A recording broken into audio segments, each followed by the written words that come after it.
guys, welcome to our channel. இது நம்ம Gwalior vlog சீரிஸோட பார்ட் 3. பார்ட் 1 and 2 பார்க்கலனா நான் டிஸ்கிரிப்ஷன்ல லிங்க் தரேன், அதையும் செக் பண்ணி பாருங்க. நான் குவாலியர்ல ஒரு சூப்பரான இடத்துக்கு கூட்டிட்டு போறேன்னு சொல்லியிருந்தேன் இல்லையா, அந்த இடத்துக்கு தான் இப்போ நம்ம போக போறோம். ஸோ வாங்க guys, வீடியோக்குள்ள போகலாம். இன்னைக்கு நம்ம குவாலியர்ல இருந்து 23 கிலோமீட்டர் தள்ளி இருக்க சனிச்சாரா டெம்பிளுக்கு தான் போக போறோம். அதாவது சனீஸ்வரன் கோயிலுக்கு தான் போக போறோம். நம்ம ஊர்ல தான் சனீஸ்வரன் கோயில் இருக்கு. அது என்ன அந்த சனீஸ்வரன் கோயில்ல அப்படி ஒரு ஸ்பெஷல் அப்படின்னு கேட்டீங்கன்னா, ஆமாங்க, உண்மையிலே நம்ம ஊர்ல இருக்க சனீஸ்வரன் கோயிலை விட இந்த சனீஸ்வரன் கோயில் கொஞ்சம் ஸ்பெஷல் தான். கொஞ்சம் இல்லை, ரொம்பவே ஸ்பெஷல் தான். அது என்ன அப்படின்றதையும் நான் இந்த வீடியோல சொல்றேன். நாங்க அண்ணன் கூடயே கார்ல போயிட்டோம். இப்போ நீங்க குவாலியர்ல இருந்து இந்த கோயிலுக்கு போகணும்னு ஆசைப்பட்டீங்கன்னா, குவாலியர்ல நமக்கு ஆட்டோவும் டாக்ஸியும் அவைலபிள் இருக்கும். நம்ம போகும்போது அவங்க வெயிட் பண்ணி ரிட்டர்ன் கூட்டிட்டு வர மாதிரி பேசிக்கோங்க. சப்போஸ் ஓலா புக் பண்ணி நீங்க ஆட்டோலயோ கேப்லயோ போறதா இருந்தாலும் நீங்க அவங்க டிரைவர் கிட்ட முன்னாடியே பேசிக்கோங்க, அங்க வெயிட் பண்ணி உங்களை ரிட்டர்ன் கூட்டிட்டு வர மாதிரி. ஏன்னா இது ஒரு மலை மேல இருக்க கோயிலுன்றதுனால அங்க நம்ம ஓலா புக் பண்ணா நமக்கு ஆட்டோவோ கேபோ கிடைக்குமா அப்படின்றது டவுட் தான். ஸோ அதனால நீங்க வரதுக்கு முன்னாடி அதை மட்டும் பேசிட்டு வந்துருங்க, அதுதான் சேஃப்டி. ஸோ இப்போ நம்ம கோயிலுக்கு வந்தாச்சு. காரை பார்க் பண்ணிட்டு கோயிலுக்குள்ள போறோம். நம்ம ஊர்ல இருக்க மாதிரி தான் இங்கே கோயில் வாசல் எல்லாம் அர்ச்சனை தட்டுங்க வித்துட்டு இருந்தாங்க. நம்மளும் அர்ச்சனை தட்டு ஒன்று வாங்கிட்டு கோயிலுக்குள்ள போயிட்டோம். இதுதான் கோயிலோட என்ட்ரன்ஸு.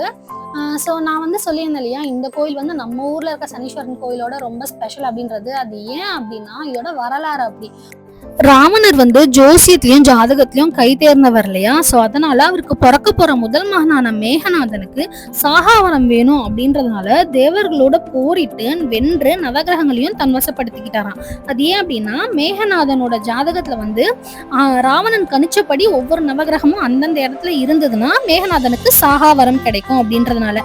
பட் ஆனா சனீஸ்வர பகவான் இதுக்கு ஒத்துக்கல. அதனால ராவணர் என்ன பண்றாரு, சனீஸ்வர பகவானுக்கு குறிப்பிட்ட அந்த கட்டத்துல சனீஸ்வர பகவானை கட்டி போடுறாரு. பட் ஆனா நம்ம சனீஸ்வர பகவான் அதுக்கு ஒத்துக்காம அவருடைய ஒரு காலை மட்டும் பக்கத்து கட்டத்துல வைக்கிறாராம்.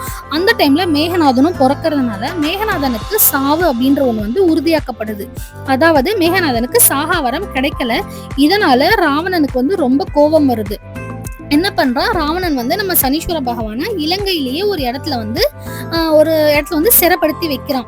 இதனால நம்ம சனீஸ்வர பகவானுக்கும் ரொம்ப கோபம் வந்துருச்சு. அதனால சனீஸ்வர பகவான் நம்ம ராவணனுக்கு ஒரு சாபமும் விடுறாரு. அதாவது உன்னுடைய இலங்கையே ஒரு நாள் தீக்கு இரையாக்கப்படும் அப்படின்ற ஒரு சாபமும் சனீஸ்வர பகவான் விட்டுட்டு அந்த சிறையிலேயே கிடக்குறாரு. அந்த சனீஸ்வர பகவான் விட்ட சாபமும் ஒரு நாள் பலிக்குது. அதுதான் திரேதாயுகத்துல அனுமன் சீதையை பாக்குறதுக்கு போவார் இல்லையா, அந்த கனையாழியை எடுத்துக்கிட்டு. அப்படி போகும்போது ராவணனோட ஆட்கள் அனுமனோட வாள்ல தீய வச்சிருவாங்க. அனுமன் அந்த தீய வச்சே இலங்கையோட முக்காவாசி இடங்களை எரிச்சிருவாரு. சோ அப்ப அனுமனுக்கு ஒரு அழுகுரல் கேட்குது. அனுமனும் தேடுறாரியா, என்ன அந்த அழுகுரல் எங்க இருந்து வருதுன்னு பார்க்கும்போது ஒரு இடத்துல சனீஸ்வர பகவான் சிறைப்பட்டு கிடக்கிறத பாக்குறாரு. நடந்ததை சனீஸ்வர பகவான் அனுமன் கிட்ட சொல்லவும் அனுமன் நம்ம சனீஸ்வர பகவானை காப்பாத்துறாரு. அப்படி காப்பாத்தும் போது அனுமனால் தூக்கி எறியப்படுற சனீஸ்வர பகவான் கீழே விழற இடம் தான் இந்த சனிச்சாரா டெம்பிள். இதுல இருக்க மூலவரோட ஒரு சிலை இருக்கும் இல்லையா, அந்த சிலை ஒரிஜினலா நம்ம இலங்கையில இருந்து எடுத்துட்டு வரப்பட்ட கல் அப்படின்றதும் சொல்றாங்க. இதுல இன்னொன்னு என்னன்னா, ஹனுமரோட பக்தர்களை சனீஸ்வர பகவான் அவ்வளவா சங்கடப்படுத்த மாட்டார் அப்படின்ற ஒன்னும் நம்ம கேள்விப்பட்டிருப்போம். அது எதனாலனா இந்த ஒரு நன்றி கடனாலதான். அவ்வளவு நாளா சிறையில கஷ்டப்பட்டு இருந்த சனீஸ்வர பகவானை ஹனுமன் தான் காப்பாத்தினார் இல்லையா.